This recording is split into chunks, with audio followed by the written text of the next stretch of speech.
Muungano wa vyama vya wafanyakazi wa afya umetangaza mgomo wa kitaifa wa wahudumu wa afya kuanzia usiku wa manane Jumapili, huku vyama hivyo vikishtumu serikali ya kaunti kwa kushindwa kutekeleza makubaliano kuhusu malipo ya kuajiri kwa masharti ya kudumu wahudumu wa afya mpango wa UHC.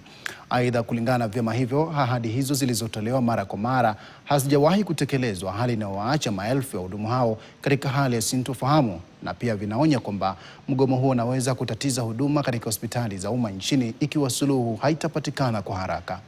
Forever, for the union makes us strong. We shall never be divided. Viva! Viva! Viva UHC! Viva! Viva! Solidarity forever, for the union makes us strong. The National Assembly, together with the Senate, allocated the money for the transition of universal health coverage staff from contracts to permanent and pensionable.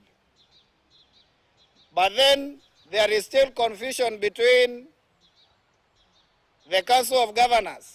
But what is disturbing and what we don't understand is that despite all the conditions being met as the Council of Governors wanted, they continue to refuse to give permanent and pensionable letters. We didn't come here to waste time to issue a strike notice to a non-listening government. The 14 days that we issued on the date on the 6th day of July 2026 is actually seen the lapsing on 19th, on the midnight of 19th of this month. And the government has not even had an opportunity or even an eye to be able to invite the union leaders for our constructive engagement. Comrades, power.